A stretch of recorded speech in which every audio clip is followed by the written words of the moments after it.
Hai semuanya, ketemu lagi sama aku Hanifa. Apa kabar? Semoga kalian selalu sehat, selalu baik-baik aja ya. Nah, hari ini aku akan membahas satu kisah yang sudah banyak di-request juga sama kalian. Ini adalah kisah dari seorang pelaku yang dijuluki sebagai The Vampire of Sacramento.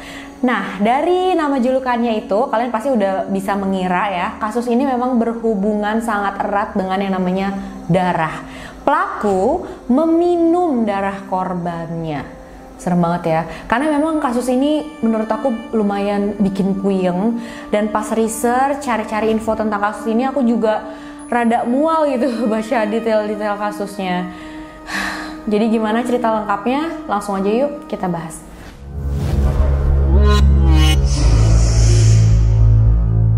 Richard Trenton Chase lahir pada tanggal 23 Mei 1952 di Santa Clara, California, Amerika Serikat. Ayahnya bernama Richard juga dan ibunya bernama Beatrice Chase. Jujur aku nggak bisa nemuin terlalu banyak informasi tentang masa kecilnya Richard ini, tapi Richard mengklaim kalau orang tuanya itu adalah orang yang kasar dan suka menyiksa.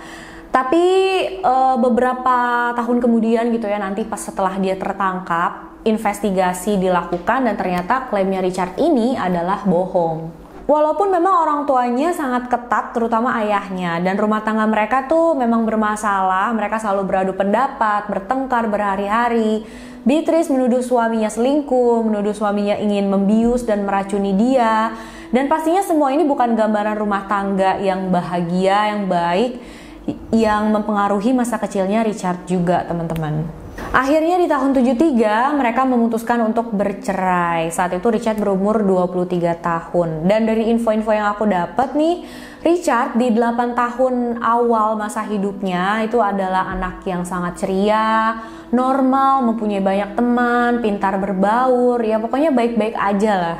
Tapi keadaan Richard ini mulai berubah saat dia berumur 10 tahun. Dia mulai menunjukkan tanda-tanda McDonald Triad atau yang sering juga dikenal sebagai Triad of Sociopath. Jadi ini adalah 3 faktor yang menjadi tanda awal seorang pembunuh berantai. 3 faktor itu adalah mengompol, kekejaman pada hewan, dan pyromania, yaitu kelainan yang membuat pengidapnya itu jadi suka menyalakan api secara sengaja dan berulang-ulang. Tapi sama sekali nggak berarti kalau semua anak kecil yang memiliki 3 faktor ini udah gedenya bakal jadi pembunuh berantai gitu ya. Tapi melihat faktanya, hampir semua pembunuh berantai mempunyai 3 faktor ini di masa kecilnya. Menurut pernyataan ibunya, saat Richard berumur 13 tahun, dia suka banget masak di dapur, tapi dia cuma membakar makanan aja, tapi nggak dimakan sama dia, habis itu dibuang. Terus dia masak lagi, dia bakar lagi makanan, terus dibuang berkali-kali seperti itu. Kayak nggak sadar apa yang dia lakuin. Dia juga sering mengatur penghangat ruangan ke suhu yang paling panas, terus dia bakal berkeliaran di dalam rumah tanpa busana sama sekali. Dan kadang bahkan dia ngelakuin ini saat ada tamu di rumahnya. Selain itu dia seperti remaja normal biasa aja,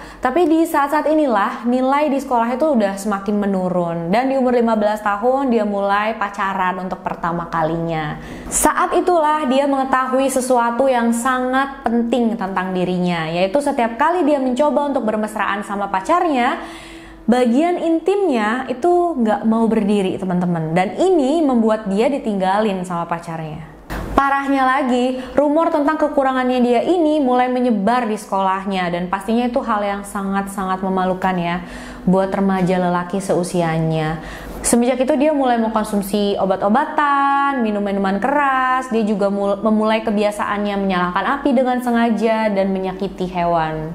Dia benar-benar berubah dari remaja normal ke remaja yang suka menyendiri dan kasar, yang bahkan keluarga sendiri bilang kalau mereka tuh nggak kenal sama Richard yang baru ini. Dia sama sekali nggak ngerawat dirinya, dia biarin rambutnya gondrong nggak jelas, dia biarin kumis dan jenggotnya nggak dicukur-cukur gitu ya sama dia. Dan dia juga males mandi, jadi mandinya tuh paling 1-2 kali seminggu. Pada 1965, Richard ditangkap oleh polisi untuk pertama kalinya karena ketahuan membawa marijuana. Dan hal ini membuat ketegangan yang lumayan intens antara dia dan ayahnya. Bukan cuma karena dia ketahuan bawa marijuana ini, tapi juga ayahnya selalu bilangin ke Richard, ayo dong rawat diri kamu gitu, perbaiki hidup kamu. Pokoknya ayah tuh kayak, aduh udah deh berhenti cuek sama hidup kamu. Karena memang ini sangat berpengaruh teman-teman. Nilai sekolahnya Richard tuh semakin lama semakin menurun. Tapi walaupun begitu, Richard berhasil lulus dari SMA-nya di tahun 1968. Setelah lulus dia memutuskan untuk berkuliah di American River College. Tapi sayangnya pada tahun 1971 dia berhenti karena dikeluarkan dari kampusnya dan nggak pernah mulai kuliah lagi.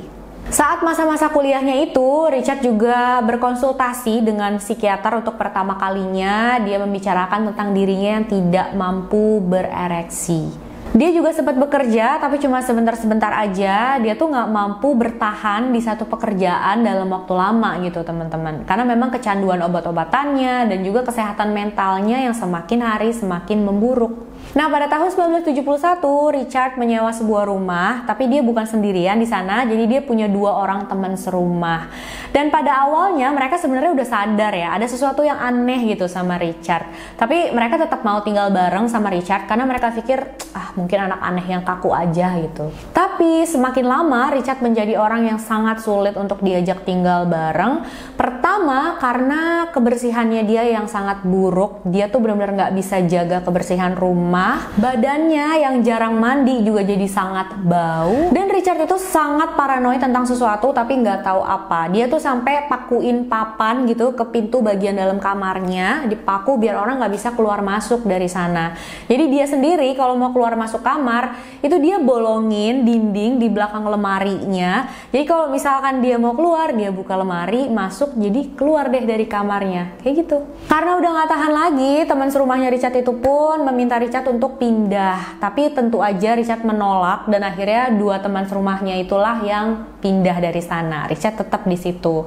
Nggak lama setelah itu, teman serumah baru pun datang menggantikan yang lama. Dan teman serumah barunya Richard ini adalah salah satu anggota band. Mereka sering latihan band di dalam rumah itu. Dan Richard ngotot banget pengen jadi bagian dari bandnya. Jadi saat mereka latihan, Richard bakalan duduk di pojok ruangan sambil pegang stick drum. Dan dia bakal gini-giniin stick drum sambil mengeluarkan suara melolong yang aneh gitu loh teman-teman. Jadi dengan begitu Richard sudah merasa jadi bagian dari bandnya itu. Padahal kenyataannya saat mereka latihan, Richard cuma duduk di pojokan, melolong, main-mainin stick drum gitu loh. Kok di bagian cerita yang ini aku kesian banget ya dengernya ya. Karena sikap-sikapnya Richard yang aneh itu, nggak lama teman serumahnya memaksa Richard untuk pindah dari sana. Dan akhirnya Richard pun kembali tinggal bersama orang tuanya yang saat itu sudah memikirkan untuk berpisah. Menurut pernyataan Beatrice, sang ibu, Richard pada saat itu sudah tidak bisa diajak berbicara dalam waktu yang lama. Dia juga jadi pemarah, dia jadi kasar cuma karena hal-hal kecil. Dan karena udah nggak mampu lagi nih ngurusin Richard, akhirnya sang ibu memutuskan untuk mengirim Richard untuk tinggal bersama neneknya yang bernama Holly di LA. Nah, saat Richard tinggal di LA, dia bekerja untuk pamannya menjadi supir bis untuk anak-anak dengan disabilitas. Yang tidak berjalan dengan begitu baik sih ya. Sebenarnya nggak ada masalah antara Richard dan anak-anak itu, tapi Richard ini sama sekali nggak memikirkan kebaikan bisnya gitu loh. Jadi walaupun bisnya udah sekotor apapun, itu nggak pernah sekalipun dicuci sama Richard. Dan kalaupun ada salah satu spare part yang rusak atau gimana, itu juga nggak diurusin sama dia. Dia nggak peduli sama sekali. Ya tentu aja pamannya akhirnya memecat dia. Neneknya bilang pada saat itu Richard kalau siang hari tidur seharian, tapi kalau malam hari dia bangun terus berkeliaran gak jelas di dalam rumah. Pada April 1973, Richard menghadiri sebuah pesta dan di pesta itu dia melecehkan seorang wanita. Jadi dia tiba-tiba aja langsung pegang bagian dada wanita itu. Dan tentu aja para pria yang ada di pesta itu kesel ya sama dia dan langsung mengusir dia dari sana. Tapi setelah keluar, Richard itu cari jalan lagi dan dia bisa masuk menyelinap ke dalam pesta itu lagi. Nah, saat itu yang lain pada lihat kan, oh dia masuk lagi, berusaha lah mereka mengusir Richard dari sana. Tapi saat berusaha mengusir Richard itu, jatuhlah pistol dari kantongnya Richard. Pastinya mereka langsung mundur, langsung ngejauh dan panik kan. polisi pun dihubungi dan akhirnya Richard ditangkap. Tapi keesokan harinya Richard akhirnya dibebaskan dan dia mengklaim katanya petugas polisi sudah menganiaya dia mau menuntut kepolisian karena hal ini. Setelah itu keadaan Richard semakin menurun, dia udah gak pernah bicara sama siapapun lagi termasuk sama neneknya, tapi dia malah sering bicara sama dirinya sendiri. Jadi katanya pada saat itu neneknya sering pergokin Richard mondar-mandir berkeliaran di dalam rumah sambil ngomong kayak gini ke dirinya sendiri. Richard, kamu adalah anak yang baik kan? Ya, kamu adalah anak yang baik. Jadi dia ngomong kayak gitu, berkali-kali diulang kalimat itu sama dia sambil mondar-mandir di dalam rumah. Nah, pada saat-saat ini juga lah Richard mulai menunjukkan gejala seseorang yang mengidap hipokondria. Hipokondria adalah suatu kekhawatiran berlebihan atau obsesi yang berpikir kalau dirinya itu sedang mengalami suatu penyakit yang serius, walaupun kadang tuh sama sekali nggak ada gejala fisik. Orang yang mengidap ini biasanya juga yakin kalau respon tubuh yang normal atau gejala penyakit ringan itu adalah suatu gejala penyakit yang sangat serius. Walaupun dia misalkan udah cek gitu ya ke rumah sakit dan udah ada hasil medisnya, hasilnya baik-baik aja, nggak ada yang nggak normal, tapi dia tetap merasa kalau dirinya itu punya penyakit yang serius. Neneknya sering nemuin Richard itu lagi ada di pojok ruangan, kepalanya di bawah, kakinya di atas gitu ya. Saat ditanya, kenapa Richard, kamu ngapain gitu? Dan Richard menjawab, aku lagi berusaha mengalirkan darahku kembali ke otak. Dia mengeluh hatinya sakit, jantungnya berhenti berdetak, dan dia juga bilang katanya ada seseorang yang mencuri salah satu arterinya yang membuat darahnya tuh nggak mengalir dengan baik di tubuhnya. Dia juga sempat taruh jeruk yang udah dikupas di kepalanya dan kakinya, terus dililitin pakai kain kasa gitu ya. Dan dia bilang itu dilakukan supaya vitamin C bisa menyerap ke kulitnya dengan baik. Dia percaya perutnya itu terbalik dan dia juga berpikir kalau tulang tengkoraknya itu bergerak. Jadi dia sampai cukur habis rambutnya sampai botak supaya dia bisa melihat pergerakan tulang tengkoraknya. Akhirnya Richard pun harus pindah lagi ke Sacramento, tempat ayah dan ibunya. Tapi saat itu ayah dan ibunya kan sudah berpisah. Jadi ya udah dia ganti-gantian deh, kadang tinggal bersama ayahnya, terus beberapa lama tinggal sama ibunya. Nah, saat itu udah kelihatan banget kalau keadaan mental Richard sudah sangat parah. Jadi tetangga tuh banyak yang komplain karena Richard beberapa kali tuh berdiri aja di depan rumah mereka, diem sambil ngeliatin ke dalam rumah. Dan saat disamperin sama mereka, Richard tuh nggak jawab apa-apa, dia cuma diem sambil ngeliatin aja, terus nggak lama dia pergi. Pastinya hal itu membuat orang-orang gelisah, buat mereka takut. Tapi ayahnya masih nggak sadar kalau mental anaknya itu nggak sehat. Dia merasa kalau Richard tuh salah arahan aja. Kalau dia udah dapat pekerjaan yang baik, nanti juga bakal berubah kayak semula lagi menurut pikiran ayahnya.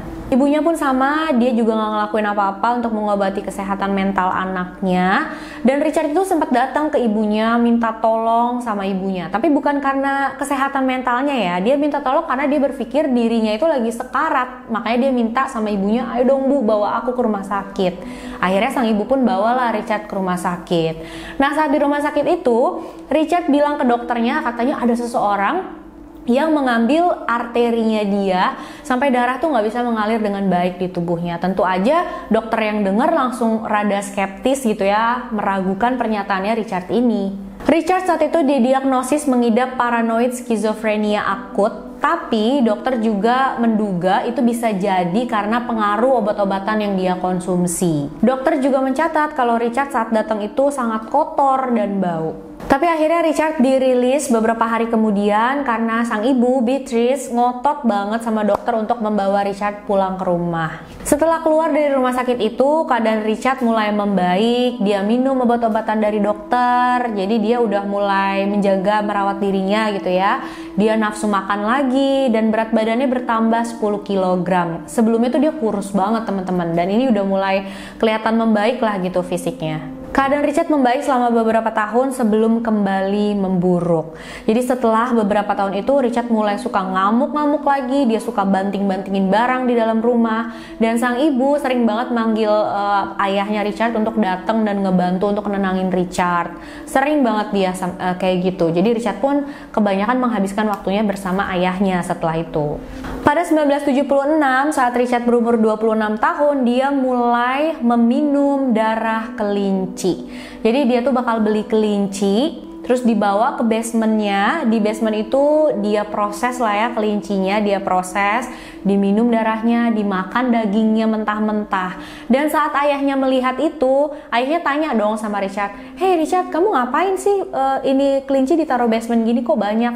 Terus Richard bilang, "Iya, aku makan daging mereka," katanya. Dan pada saat itu ayahnya nggak begitu khawatir ya teman-teman, karena memang kan di sana memang banyak orang-orang yang makan daging kelinci, banyak orang yang berburu dapat kelinci terus dimakan sama mereka. Jadi menurut ayahnya nggak ada yang harus dikhawatirkan ya, masih normal.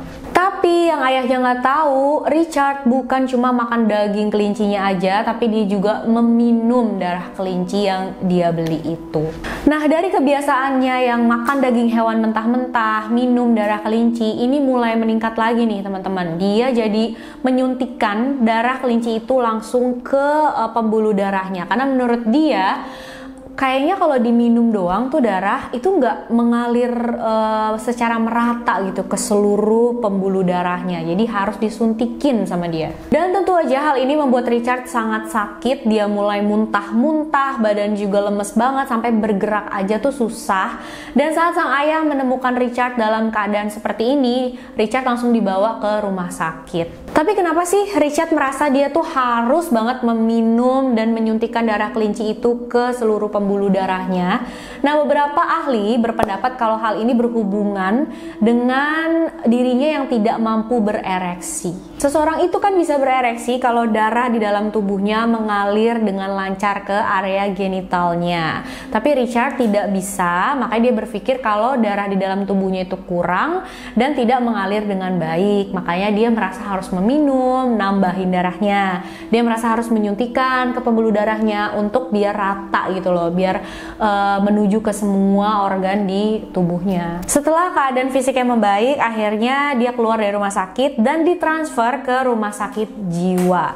Di sana walaupun dia masuk ke sana secara dipaksa, tapi setelah menjalani perawatan, keadaan mentalnya tuh semakin membaik. Walaupun keinginannya dia untuk meminum darah itu nggak juga hilang. Tapi pada September 1976, Richard akhirnya dikeluarkan dari rumah sakit jiwa tersebut karena dianggap sudah membaik dan dia bisa dirawat oleh orang tuanya di rumah sambil masih minum obat dari dokternya. Setelah keluar dari rumah sakit jiwa itu, orang tuanya memutuskan untuk memberikan Richard apartemen untuk dirinya sendiri. Menurut mereka, yang terbaik untuk Richard adalah sedikit kemandirian. Kenapa orang tuanya sampai yakin membiarkan Richard untuk hidup sendiri? Karena memang saat itu Richard sudah mulai sangat membaik, dia tidak merepotkan sama sekali. Jadi orang tuanya merasa, oke, udah nggak apa-apa kali ya ditinggal sendiri. Lagian juga kan umurnya sudah lumayan dewasa juga. Tapi walaupun obat-obatan dari dokter itu membuat Richard membaik, ibunya bilang dia nggak suka sama efek obat tersebut yang membuat Richard menjadi seperti zombie katanya. Aku juga nggak begitu ngerti maksud ibunya apa. Dan akhirnya ibunya memberhentikan obat yang dikonsumsi oleh Richard itu.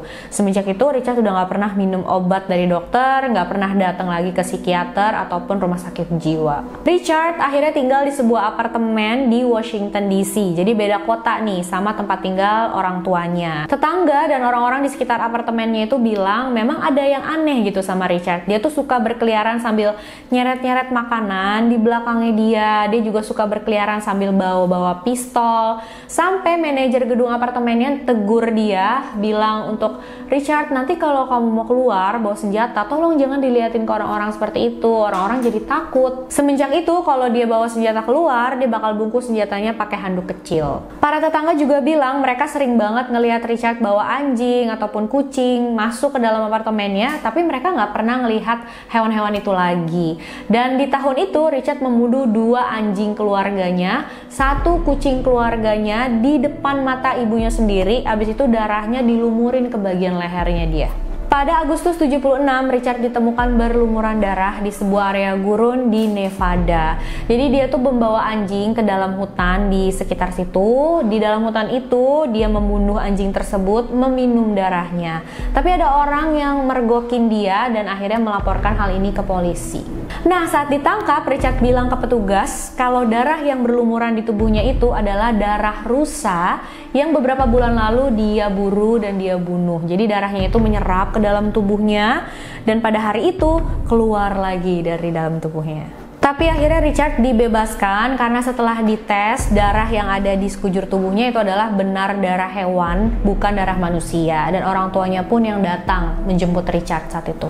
Richard tidak menceritakan yang sebenarnya kepada ayah dan ibunya, dan walaupun dia berbicara secara terpisah sama ayah dan ibunya, tapi dia menceritakan detail kebohongan yang sama. Jadi ini menunjukkan walaupun kondisi mentalnya dia tidak stabil, dia berlaku yang aneh-aneh, tapi dia sadar kalau apa yang dia lakuin tuh salah, makanya dia berbohong sama kedua orang tuanya kan. Setelah kejadian itu, keadaan Richard semakin mengkhawatirkan. Dia bakal membeli anjing 1 ekor per hari. Terus kalau misalkan dia udah kehabisan uang, dia bakal mencuri anjing yang ada di jalanan, dibawa ke basementnya, dibunuh di sana, terus digantung supaya dia bisa minum darahnya. Daging anjingnya pun dimakan mentah-mentah sama dia. Pada tahun 1977, Richard membeli sebuah pistol kaliber 22 dan saat membeli itu, penjualnya tanya ke Richard beberapa hal kayak, apakah kamu pernah masuk rumah sakit jiwa, kesehatan mental kamu pernah terganggu, atau kamu dinyatakan berbahaya untuk diri sendiri dan orang lain?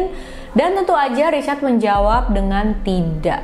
Setelah punya pistol itu, di dalam apartemennya Richard mulai tembak-tembakin segala macem gitu, nggak jelas. Dan tetangganya mendengar suara tembakan ini tentunya tanya dong sama Richard, kamu ngapain ya dalam situ? Kamu apa bener nembak-nembakin pistol?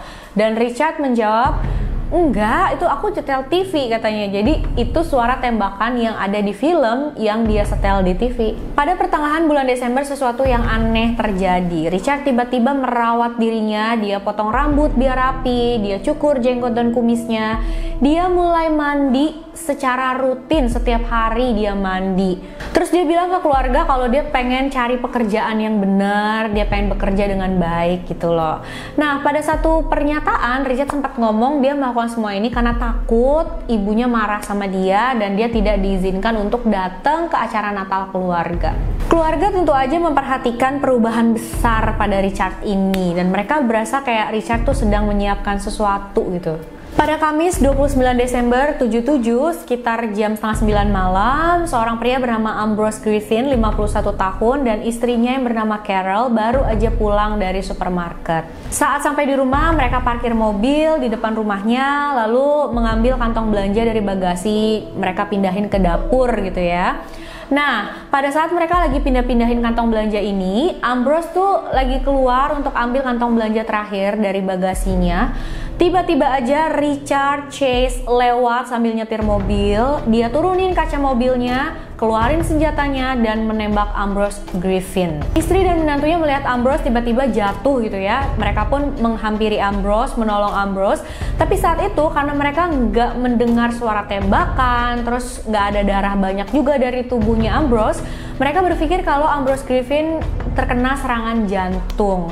Mereka panggil ambulans dan mereka baru tahu kalau Ambrose tuh tertembak setelah diberitahu sama pihak medis. Ambrose Griffin dinyatakan meninggal pada jam 9.15 malam itu. Dan setelah kejadian ini, polisi langsung menggali kehidupannya Ambrose, mencari tahu apakah ada orang yang punya motif untuk membunuh Ambrose gitu ya. Tapi mereka nggak menemukan apapun. Ambrose Griffin tuh orang yang baik, normal, dia nggak punya masalah besar sama siapapun. Rumah tangganya pun dalam keadaan yang baik-baik aja. Jadi mereka yakin ini adalah pembunuhan secara acak. Dan seperti yang kita tahu ya teman-teman, pembunuhan yang tidak ada motifnya itu sangat-sangat sulit untuk dipecahkan. Di tempat kejadian, mereka menemukan selongsong peluru pistol kaliber 22, tapi selain itu mereka nggak punya petunjuk apa-apa lagi. Sementara itu, Richard Chase melanjutkan kehidupannya. Dan pada 16 Januari 1978, Richard lagi jalan-jalan aja di sekitar area apartemennya, terus dia melihat satu rumah yang garasinya itu kebuka. Dia masuk ke dalam sana, dia membakar koran yang ada di sana. Jadi dia merasa saat itu tetangga-tetangganya lagi memata-matai dia dan dia mau membuat itu sebagai pengalihan. Untungnya nggak ada yang terluka dalam kebakaran ini. Gak lama setelah itu, dia masuk lagi ke rumah orang lainnya, tapi kali ini dia masuk lewat jendela yang tidak terkunci. Di dalam, dia membakar horden di dalam rumah itu.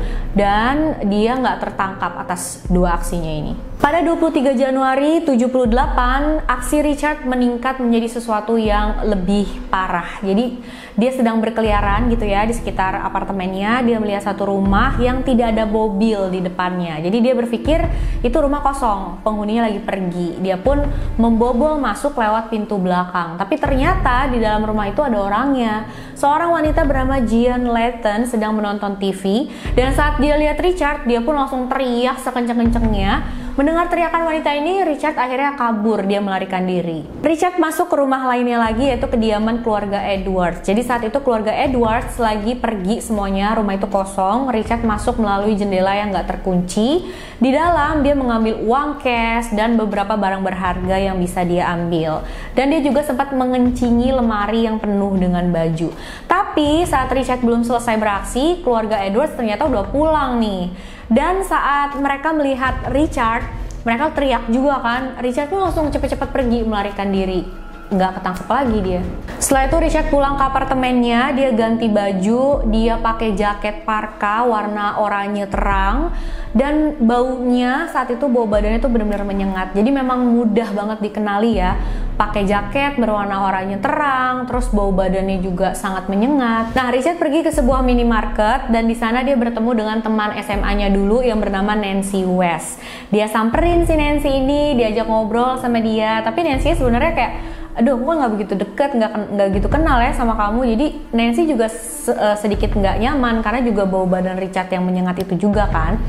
Dan saat si Nancy ini udah selesai belanja, dia menuju ke mobil, Richard itu tetap ngikutin dia sampai dia masuk ke dalam mobil, udah ditutup semua pintunya. Richard tuh berusaha masuk ke dalam mobilnya Nancy. Untungnya Nancy langsung cepet-cepet gitu nyetir ngebut dia. Lalu Richard berkeliling lagi untuk cari korban selanjutnya. Dia sampai di rumah seorang wanita bernama Teresa Warren yang saat itu sedang hamil 3 bulan.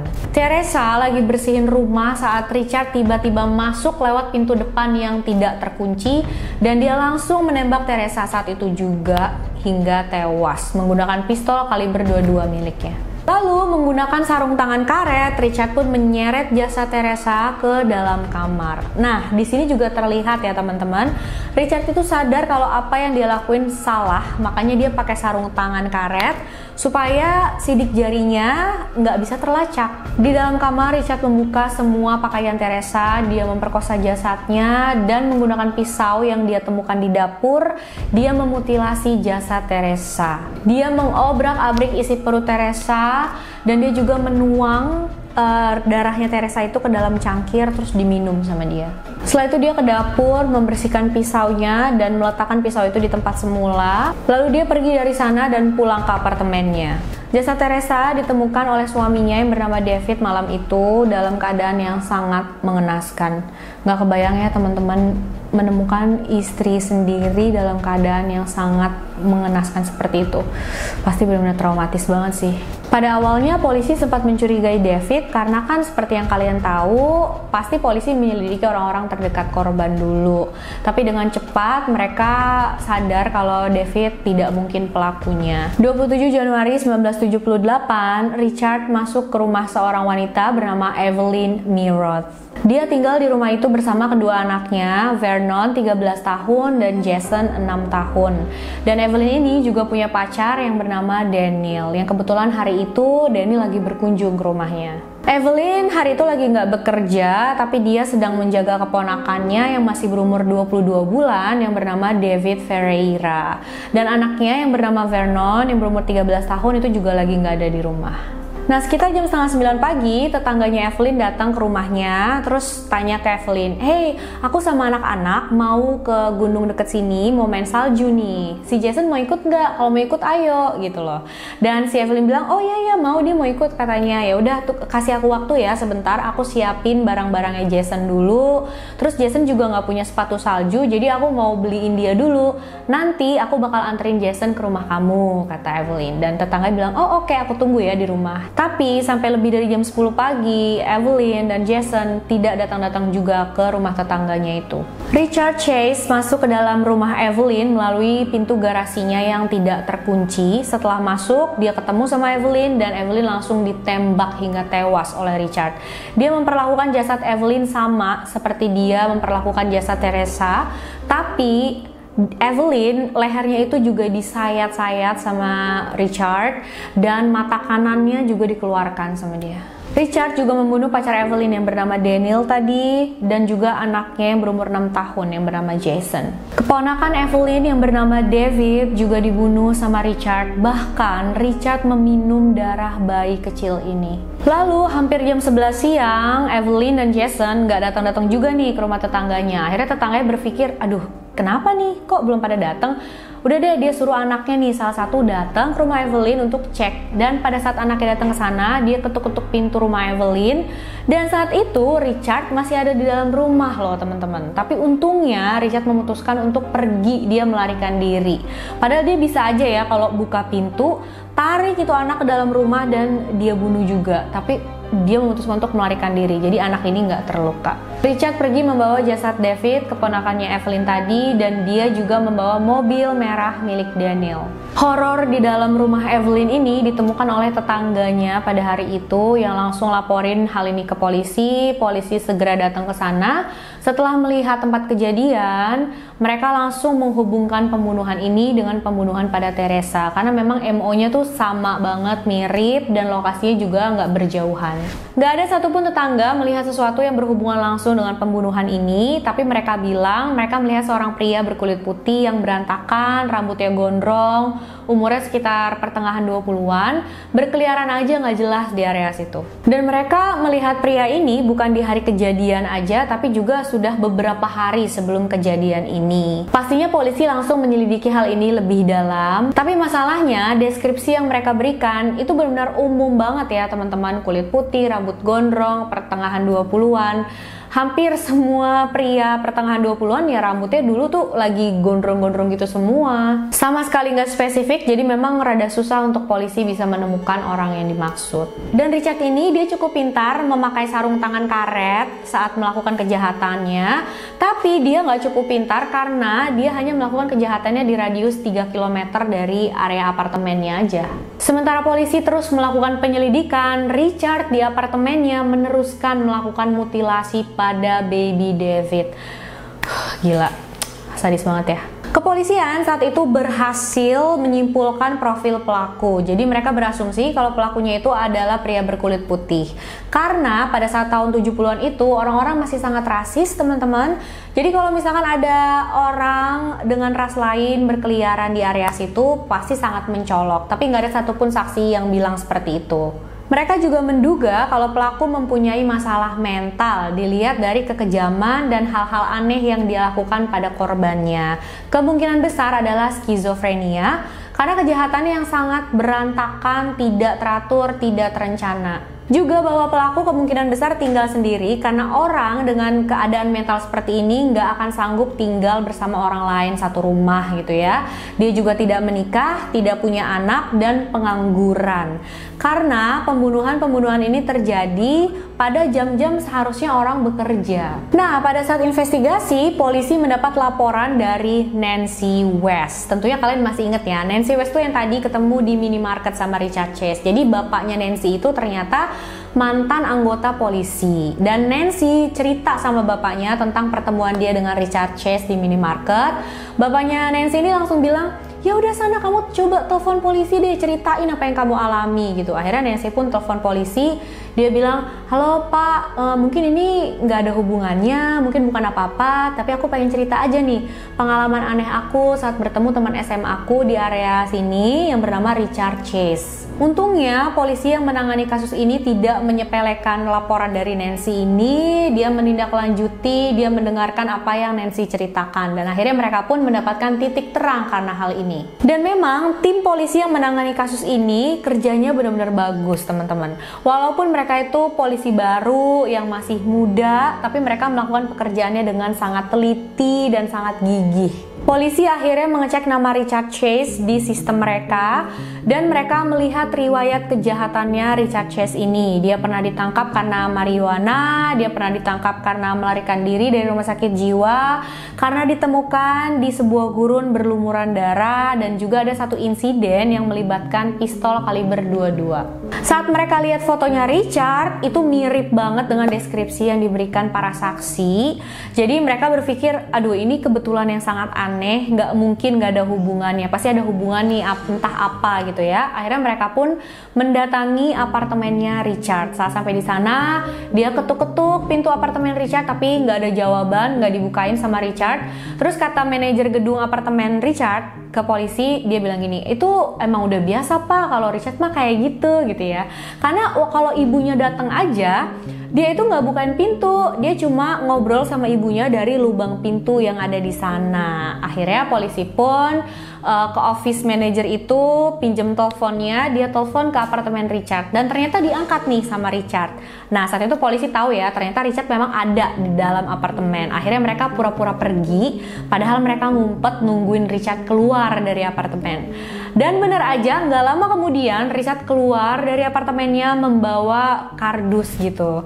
Dan saat Richard keluar menuju ke mobil, langsunglah dia dihampirin sama polisi. Saat melihat polisi itu, Richard langsung buang kardusnya, terus dia langsung berusaha kabur. Tapi tentu aja polisi dengan mudah bisa menghentikan Richard.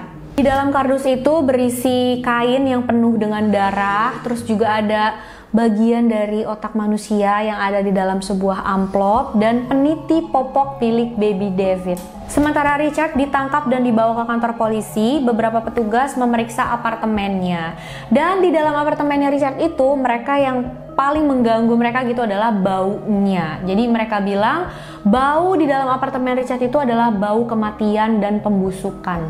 Ada darah di mana-mana, di karpet, di tembok, di semua furniture, juga ada sepiring darah di atas tempat tidur Richard. Di dalam freezer mereka menemukan setengah galon organ hewan, ada juga kotoran manusia di lantai kamar. Pokoknya benar-benar menjijikan dan mengerikan banget deh teman-teman. Saat diinterogasi, Richard tidak mengakui sama sekali semua perbuatannya. Dan saat dia ditanya sama polisi tentang dia yang meminum darah gitu, dia bilang, oh enggak Pak, enggak lah, nggak mungkin aku ngelakuin kayak gitu. Richard Chase didakwa atas 5 pembunuhan. Sedangkan untuk pembunuhan pada baby David, Richard tidak bisa dituntut karena jasadnya tidak ditemukan. Tapi untungnya 2 bulan kemudian jasad David ditemukan dalam satu kardus McDonald di sebuah gereja, ditemukan oleh pembersih di sana. Dan akhirnya Richard Chase pun didakwa atas 6 pembunuhan. Nah, satu-satunya cara supaya Richard terbebas dari hukuman mati adalah ya membuktikan kalau memang dia itu tidak waras, dan itulah yang dilakukan oleh tim pembelanya. Walaupun memang ada perbedaan nih ya teman-teman antara pengertian tidak waras secara umum di masyarakat dengan tidak waras secara hukum. Pada Mei 1978, Richard diperiksa oleh 4 psikiater yang berbeda dan mereka semua menyatakan kalau Richard kompeten untuk menjalani persidangan. Semua psikiater itu berpendapat walaupun Richard mempunyai masalah pada mentalnya, dia melakukan hal yang aneh-aneh, dia merasa harus ada asupan darah yang terus-menerus masuk ke dalam tubuhnya, tapi saat melakukan kejahatan, dia sadar sepenuhnya. Dia tahu kalau membunuh itu salah, tapi dia tetap melakukannya. Jadi secara hukum, Richard Chase tidak bisa disebut tidak waras. Persidangan dimulai pada tanggal 2 Januari 1979. Dalam persidangan itu, Richard mengakui kalau dia sudah membunuh Teresa, tapi dia bilang nggak inget kalau dia sudah membunuh Evelyn dan keluarganya. Saat itu berita tentang Richard Chase ini sangat menarik perhatian masyarakat. Mereka menjuluki Richard dengan The Vampire of Sacramento. Pada 8 Mei 1979, Richard Chase dinyatakan bersalah atas semua tuduhan dan diberikan hukuman mati. Nah, saat di dalam penjara, dia menunggu eksekusi matinya dilakukan. Dia sempat melakukan interview dengan seorang agen FBI. Dalam interview itu, Richard berbicara tentang UFO, Nazi, dan dia bilang narapidana lain di sana mencoba untuk meracuni dia. Dan sebenarnya pernyataan dia yang terakhir tuh nggak sepenuhnya salah ya teman-teman, karena memang teman satu selnya itu takut banget sama Richard ini karena pamornya dia sebagai pria vampir yang suka membunuh dan meminum darah korbannya. Makanya narapidana yang lain membujuk dia, meracuni dia, pikiran-pikiran yang membuat Richard untuk mau bunuh diri, dan itulah yang dia lakukan. Pada 22 Desember 1980, Richard meminum obat antidepresi dalam jumlah banyak dan dia tewas karena overdosis. Kalau ngelihat kasusnya Richard Chase ini ya teman-teman, kita semakin sadar ya kalau mengunci pintu dan jendela rumah tuh penting banget, karena memang kebanyakan pembunuhan yang dilakuin, kebanyakan dia masuk ke rumah orang-orang yang pintu nggak terkunci, jendelanya nggak terkunci, atau garasinya nggak terkunci gitu ya. Dan menurutku pribadi kayaknya harusnya dia tuh nggak dibebaskan ya dari rumah sakit jiwa dengan kondisi mentalnya yang seperti itu. Pastinya kondisi mentalnya juga mempengaruhi dengan semua kejahatan, hal-hal buruk yang dia lakuin. Tapi walaupun tetap aja dia dalam keadaan sadar gitu ya saat melakukannya, dia tahu membunuh itu salah, dia tahu apa yang dia lakuin salah, tapi dia tetap melakukannya. Dan banyak juga sih orang yang mengidap skizofrenia tapi tidak melakukan seperti yang dia lakukan. Oke, itu tadi kisah dari Richard Chase, The Vampire of Sacramento, teman-teman. Jangan lupa ya tulis apa pendapat kalian tentang kasus ini. Makasih udah nonton videonya sampai akhir. Jangan lupa like, subscribe, dan share video ini sebanyak-banyaknya. Dan buat kalian yang mau request kasus apapun, bisa DM aku aja di Instagram hanifahstory92. Makasih, dadah.